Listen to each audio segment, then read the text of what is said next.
Magandang araw po sa inyong lahat mga kababayan at welcome back dito po sa PNR at ito nga mga karibin natin. Hala, Chua Kumanta.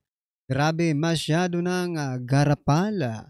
Yan mga kababayan, patungkol po riyan ang ating aalamin at bibigyan ng komento ngayong araw na ito.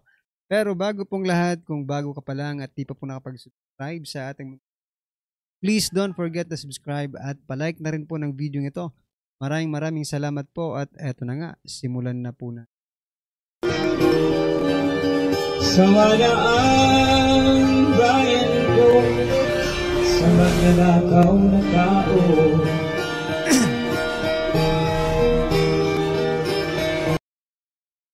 So yan mga kababayan, bago po natin muling i-play ang video ito, pasadahan po muna natin ang mga nagte-trending na mga balita dito po sa mundo ng social media at unahin na nga po natin ito. President Bongbong Marcos Jr. Oy, kayo pong mga taga-gobyerno. Oy, gising. President Marcos Jr. orders a full government response to flood crisis. Nako po. Ano ba ito?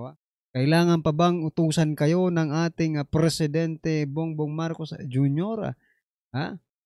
Para magresponde sa mga disaster na ito, flood crisis na ito sinatawag, no?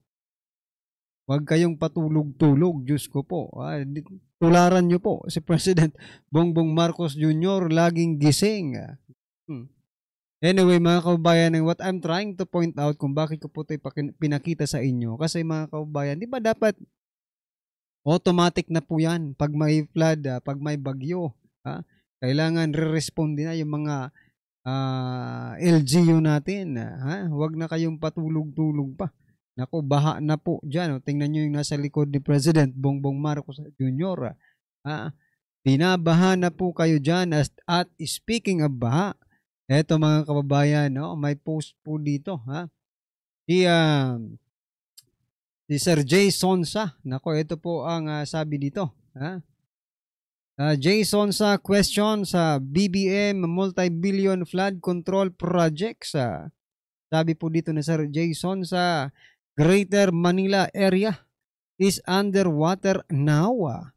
5,500 BBM multi-billion flood control projects collapse at the same time. Inako mga kaubayan, oo nga. Nasaan na po yung 5,500 flood control project na yan, isipin mo multi-billion. Kasi nga po, paano hindi masasabing multi-billion? Araw-araw gumagastos po ng 1 point something billion every day. Nasaan na po yan mga kababayan? Nako po.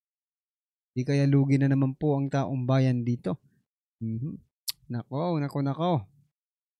Eto pa mga kababayan, speaking of bagyo, disaster, eto, hindi kaya nabudol lang tayo dito. Sabi naman po dito sa balita ng Jamie News Online, AFP in talks with US to use EDCA sites for PH relief effort, says Chudoro. Teka lang, ano ba talagang purpose ng EDCA?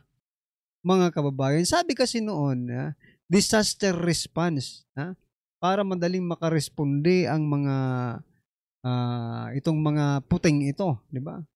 To help Philippines in disaster response.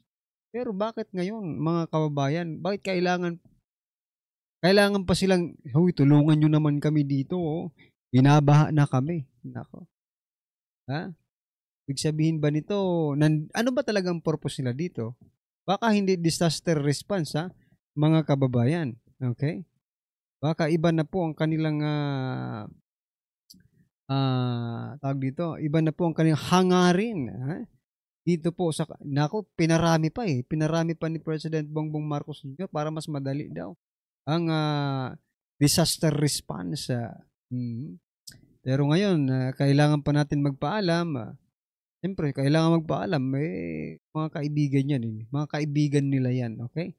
Anyway, what I'm trying to point out dito mga kabayan, sana gumalaw-galaw agad, no? Hindi yung 'Di ba nung nakaraang finact check po yung kanilang SONA, kumamot pa ng ulo si President Bongbong Marcos Jr. Anong gagawin natin? Sana ngayon ay magbago na yan at alam na nila kung ano po ang kanilang mga gagawin. Alright? At ito pa nga mga kababayan, ito, sa kabila po ng pagbagyo, sa kabila ng malakas na buhos ng ulan, naglalagay ng mga tarpaulin ang mga tauhan ng Department of Public Works and Highways, DPWH, para sa darating na State of the Nation Address, SONA, ni Pangulong Ferdinand Marcos Jr. Sa Padre Burgos Avenue sa Maynila.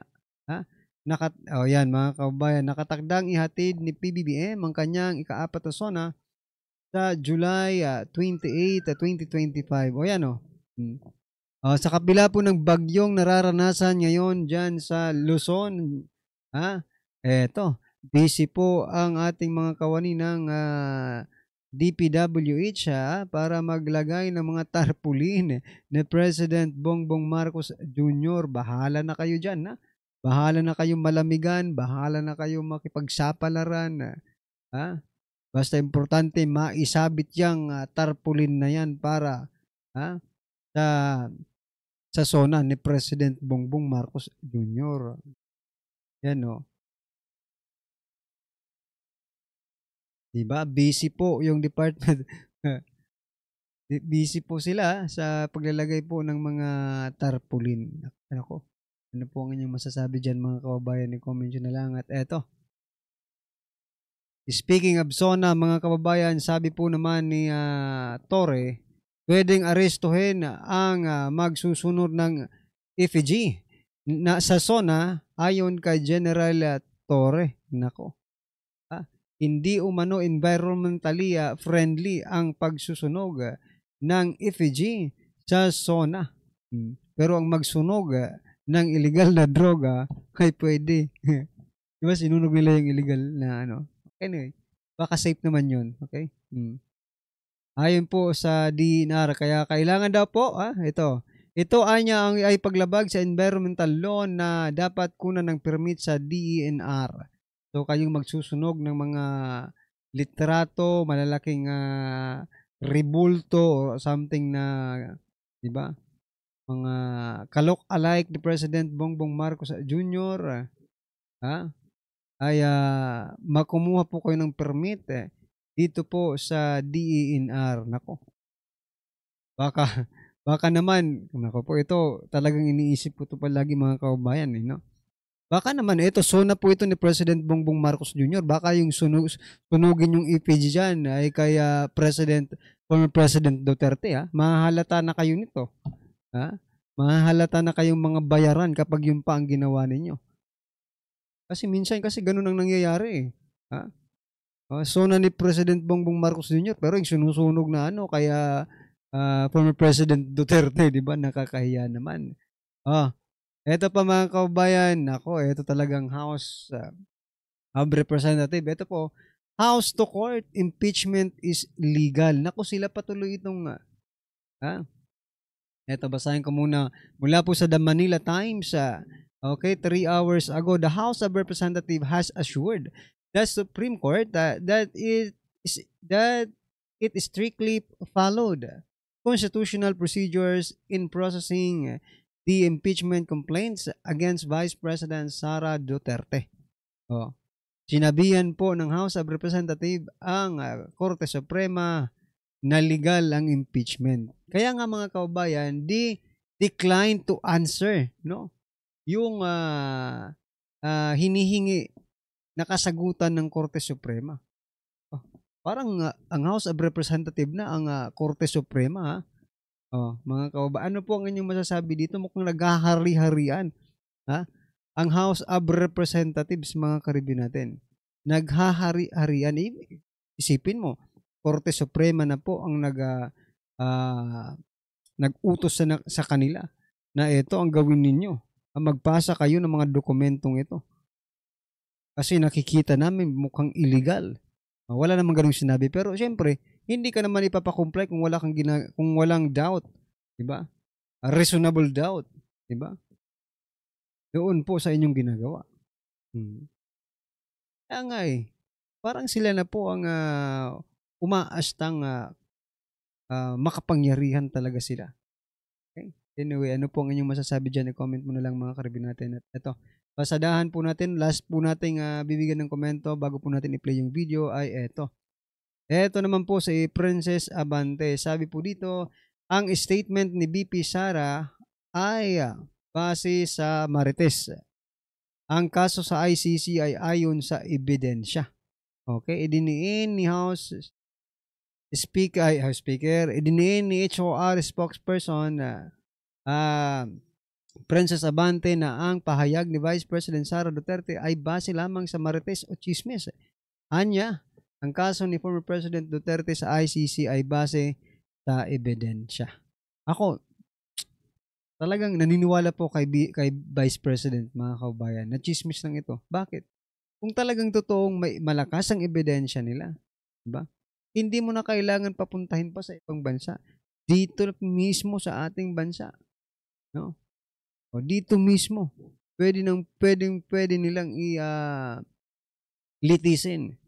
Diba si former President Duterte kung totoong na may ebidensya po sila. Saka eto, napaghahalataan na natin Akala ko ba yung nagrereklamo ay yung mga biktima di umano ng AJK. Pero bakit ngayon parang mas malakas pa magreklamo ang House of Representatives? Diba? Hindi kaya kayo ang nasa likod ng mga nangyayaring ito? Hindi kaya kayo ang may pakana kung bakit nandoon ngayon si former President Duterte sa ibang bansa? Nagtatanong lang po mga kaubayan kasi mas maingay pa kayo. Itong mga pulpolitiko, kasama na si Conte, pati si Jokno. Itong mga ito, sila pa ang mas maingay kesa doon po sa mga totoong sinasabi nila. Kung totoo man, yung mga sinasabi nilang mga biktima, yung mga pamilyang naiwan ng biktima ng AJK. Mga tahimik tuloy ang mga taong yun Bakit hindi sila mag-ingay dyan?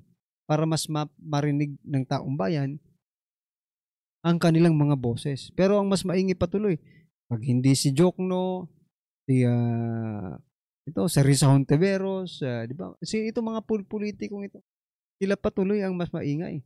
Lalo na itong si Abante, Princess Abante, ang spokes ng House of Representatives, di ba? So anyway, ano pong inyong masasabi dyan mga kaubayan? I-comment nyo na lang at eto. Pasadahan po natin ang video ito at bigyan po natin ng reaksyon. Nako, tuwa nagsalita na. Eto, pakinggan po natin to. Nasa rin niya na ngayon si Congressman Joel Chua ng Manila, isa po sa mga House Prosecutors nga po dito sa paparating kung matutuloy man ang impeachment trial ni VP Sara Duterte. Magandang umaga po, Congressman. Ay, magandang umaga po, Manong Ted, at sa lahat po ng inyong mga taga-subaybay. Salamat sa DJ Chacha pala. Opo, salamat sa panahon, Congressman. Congressman, ito nga po, nakaabot na po sa inyo itong Supreme Court po na order para po pinagpapaliwanag po. Tama ba, parang similarly yung issue na hinihingi sa inyo ng Senate Impeachment Court dito po sa pagpapaliwanag sa mga unang impeachment complaint na inihain laban kay VP Sara? Well, basically, humihingi lamang po sila ng mga dokumento, mga impormasyon na under oath na patungkol po doon sa petition po na nakasampa po sa kanila. Kagaya po ng status ng unang tatlong complaints ng mga private citizen. So, yung mga exact date po kung kailan yung mga complaint na na-file ng mga private citizen. So, siguro yung aking kong paniniwala, yung mga chronological of event at mga dokumento na relevant po para po sa kanilang pagdidesisyon. Opo. Congressman, yung pong mga hinihingi na yan ng mga petsa, doon sa paghahain ng impeachment, kasi apat nga po ito, yun hong mga bagay na yon hindi ba ho nakababahala sa punto ng mukhang may nasisilip? Sa akin po, wala naman po kung nakikitang kabahala. Ito ay siguro parte lamang ng proseso para makapag-desisyon po ng maayos ang ating. So, parte nga ng proseso, hindi nyo naman sinusunod, di ba? Hindi pala, okay. Ano rin itong si Chua, no? Parte ng proseso pero hindi naman kayo sumusunod sa Supreme Court. Na? Ginamit nyo pa yung Solicitor General. Pero ganun din, ang sagot ng Solicitor General ay gusto nilang respectfully decline to respond. Naku po, ano ang ibig sabihin niyan? Ayaw nyong magsalita. Ating mga maestrado dahil ito po ay mga impormasyon na siyempre magbabase po sa kanilang sa petisyon po na isinampa po sa kanila. Opo. Kasi nga yung status daw ng first 3 complaints filed by private citizen. So, Congressman, sino po ang sasagot po dito officially po sa petition na ito na itong order na ito ng Supreme Court? Mayroon pong parte dito na sasagutin ng House at meron din pong parte dito na sasagutin po ng Senado. Opo. And then sa House po, House bilang ho ba ito o katuwang po ninyo ang tanggapan po ng Solicitor General? Ang pagkakaalam ko po kasi yung sa amin po sa House po ito mismo ibinigay. So ito po mga dokumentong to ay ang tanging makakasagot dito ay ang House po.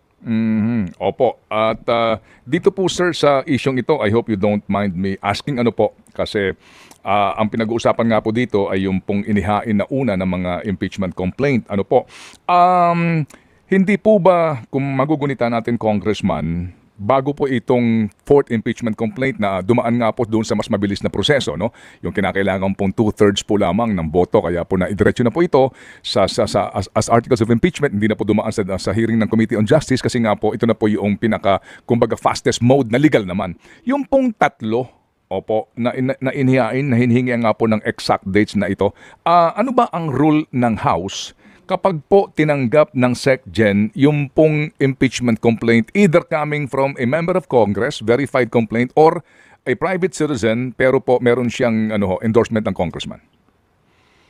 Ang rule po kasi dyan, kailangan within 10 session days may transmit po ito or may refer po ito sa proper committee. Kasi po, ang issue po kasi dito ay yung tinatawag po natin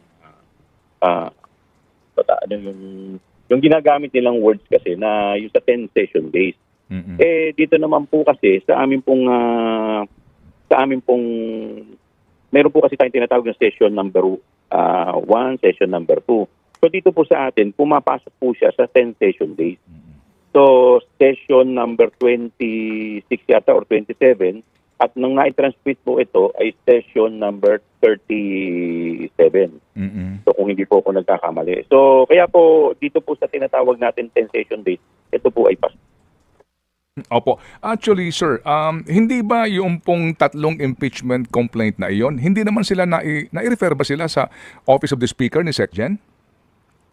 Naisama po sila sa order of business sabay-sabay kasi meron pong kaso, hindi ko lang po maalala eksakto yung title. Pero dito po sa kasong to, parang sinasabi na pinapayagan naman po na yung SecGen na antayin muna, lalo-lalo na kung alam niya. Kasi kung hindi po, kung ang magiging basihan po natin ay yung unang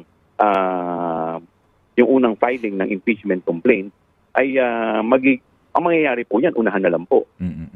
Opo. Sige, so klaruhin ko lang. Dito po sa case at bar ngayon, Congressman, dito po sa case at bar na ito, yung pong tatlo na nauna na i-refer on record sa Speaker of the House and the Speaker referred it correspondingly sa Committee on Justice? Sa order of business po ng plenaryo. Opo. Kasi so, hindi po sila na-refer pa sa Committee on Justice dahil wala pong referral. Kaya hindi po natin po pwedeng masabi na kompleto po yung proseso. Initiation. Yung initiation. Kasi doon po nagkakatalo. Kailan ba? Sige po. So Congressman Joel, can you educate us according to your rules and according to the Supreme Court jurisprudence po dito, when is an impeachment complaint deemed initiated? Dalawa po yan. Unang-una po, kailangan po magkaroon po ng filing at pangalawa po, kailangan mai-refer po to sa proper committee. Kasi dalawang klase po ang proseso. Ang proseso po niyan, unang-una, ay ito po yung tinatawag natin na committee, dadaan po sa committee level. Yung isa pong proseso yung tinatawag po natin na house action. Oh, yes, sir. Okay, doon sa committee level, kailangan po, dapat yan, meron pong, para makumpleto po yan, kailangan may referral sa Committee on Justice. So, ito pong route na pinasok po ng dito po sa impeachment po ni Vice President Sara, ito po yung house action. Opo. Yung nga yung amin na ipaliwanag. Which is nasa rules po yan at saka nasa Yes, opo. May klaro po yun. 2/3 lang po ang kailangan dito. You got more than 2/3 ka. Yes. Ito rin po yung dinaanan nung panahon din po ng dating Pangulong Estrada, no? Yung that process. Tama po kayo. Okay. So balikan ko lang yung isang mode, no? Okay. Kasi po dito, no, I think dito po ang magiging contentious issue kasi ang sabi po dito, no. Opo. Yung pong filing and referral of verified complaint, no. Basahin ko po, Congressman. Ito po yung House rules ninyo. Opo. A verified complaint for impeachment by a member of the House or by any citizen upon a resolution of endorsement by any member thereof shall be filed with the office of the Secretary General and immediately referred to the Speaker. Okay. So, yeah, opo. And then, an impeachment complaint is verified by an affidavit that the complainant has read the complaint and that the allegations therein are true and correct of his personal knowledge or based on authentic records. An impeachment complaint required to be verified which contains a verification based on information and belief or upon knowledge, information and belief or lacks a proper verification shall be treated as an unsigned impeachment complaint. Yan po, klaro yan, ha? The Speaker shall have it included in the order of business within 10 session days from receipt and shall then be referred to the Committee on Justice within 3 session days. Okay, so klaro po ito, no? So klaro po ito. Sabi nga ninyo, nagbilang kayo, mukha naman pong hindi siya sumakto doon po sa tama sa bilang ng pasok po siya doon sa 10 session days. Opo, pasok sa 10 session days pero hindi na i-refer sa Committee on Justice, tama? Tama po. Okay, sige. So ito ngayon tanong, mukhang dito po yata ang yung bakit daw inupuan ng SecGen yung mga complaints at hindi siya forthwith, kung baka gagamitin ko, Congressman, bakit hindi immediately referred to the Speaker upon receipt of the complaint? Meron po kasing kaso, yung nga po yung binabanggit ko po sa inyo kanina, hindi ko lang maalala yung kaso, no, na Ay nako, dahil may ibang kaso silang iniimbestigahan mga kababayan kaya hindi yun naasikaso. Hindi po pwede yun. Isipin nyo kung nung nandun po sa Senado, ibiruin nyo kung may kaso pala silang inaasikaso rin tapos hindi naasikaso yung impeachment, di ba? Galit na galit nga kayo. Tapos dyan sa inyo, meron pala kayong mga impeachment na nakabinbin dyan dahil may kaso kayong inaatupag dito. Alam naman natin lahat na ang mga kaso dyan sa House of Representatives ay puro mga Duterte case, di ba? Bakit hindi ninyo bakit hindi ninyo na ipasa agad? Ibig sabihin, pag kayo ang gumawa, pwedeng lumusot, di ba? Kapag ang iba ang gumawa, kailangan sitahin. Ganun ba yon? Unfair po yan, mga kababayan. Well, anyway, ano po ang inyong reaksyon, opinion patungkol po dito, mga karibin natin? I-comment nyo na lang po sa baba. Para at least alam po natin, mga kababayan, ang inyong opinion. Maraming salamat po. Please don't forget to like the video. Sawayaan bayan ko sa magnanakaw na tao.